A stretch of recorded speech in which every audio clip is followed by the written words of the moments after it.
The truth occurs. The truth occurs. So I do want to know, is there a zombie apocalypse or not? Is this some kind of a virus? Is it contagious? So far we've got two major cannibal attacks, one in Miami and one in Canada. But then more just keep cropping up. Most recent case from Louisiana, zombie apocalypse hits the bayou. Louisiana man gnaws neighbor's face. So with all this going on, it's not surprising that you'll find a lot of headlines about zombie apocalypse. In fact, people are so worried about this that the CDC has had to actually reassure people that there is no zombie apocalypse. Because just last year they had a disaster scenario that was based on a zombie apocalypse as a preparedness exercise. So it's a little weird that this year we're having a zombie apocalypse. Alright, here's my take on what's really happening. Luca Rocco Magnotta, total psychopath, narcissistic personality, really an attention seeker, a very, very sick person. So we can put him in the category of not a zombie. Tyree Lincoln Smith, who killed the homeless man and ate his eye and his brain, apparently had long-standing history of mental illness. So I would put him in the category of not a zombie. And this also happened in December, so it's probably not related to the Miami attack. The Mexican woman who gouged her son's eyes out during a ritual, well, she didn't actually eat the eyes or the brain or anything, so I would put her in the category of not a zombie. And then there was a man in New Jersey who repeatedly stabbed himself and then threw his own guts at the cops. Long history of mental illness. I would put him in the category of not a zombie, especially since he didn't actually eat any guts or brains or anything. He just threw them. And they were his own guts, not someone else's.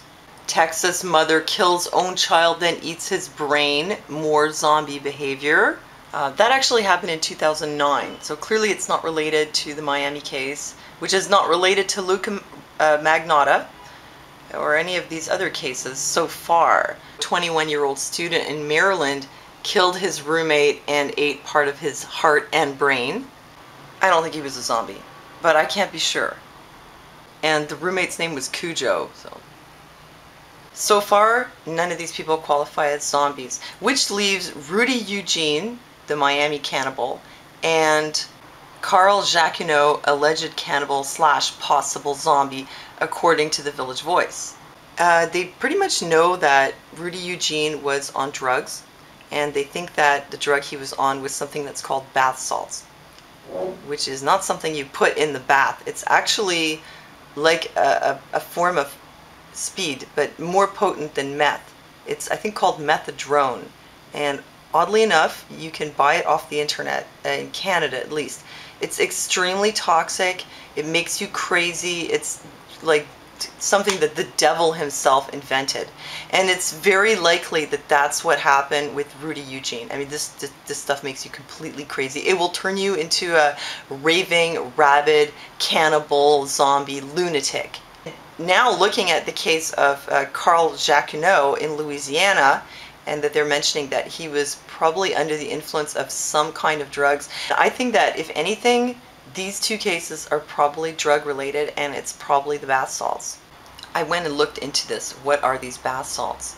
And the name of the product is Serenity Now Bath Salts. Now, any of you who know anything about these 12-step groups know that Serenity Now is like a, what do you call that? A slogan that they use in the 12-step meetings, because they have a serenity prayer. And then I guess when they're feeling really stressed out, they'll say Serenity Now, which means like, God grant me the serenity so I don't freak out and do drugs or binge eat or whatever else their addiction is, right? So these bath salts are called Serenity Now. And to me, that's like somebody having a really, really sick sense of humor to name a very dangerous drug with a slogan from a 12-step recovery group. I mean, who came up with that idea? And bath salts? How could this ever have been sold as bath salts? I mean, look what happens to somebody if they sniff one line of this. They go crazy. So can you imagine if you poured the whole container into your bath? I hope that no one has bought this off the internet and actually done that, because I don't think that they would feel serene at all after a bath like that. Oh, I think that whoever invented these bath salts knows exactly what they're doing. I think that they are in league with the devil. They serve the devil, and they are laughing at you. That's why they call it Serenity Now. I guess things have to be made illegal before, you know, you can prevent people from selling them online. And now that's what's happening. There's a push to make the bath salts illegal. Fine, you know, people shouldn't be sniffing bath salts. They shouldn't be doing this kind of stuff. It's crazy. Look what's happening. They're turning into cannibal zombies. But is this really going to solve the problem? See, I don't think so. The government keeps making things illegal, and all that happens is people make more dangerous, more toxic drugs and sell them online or wherever, and it just causes more damage. And if they make that illegal, well, they'll just make another toxic drug to replace it.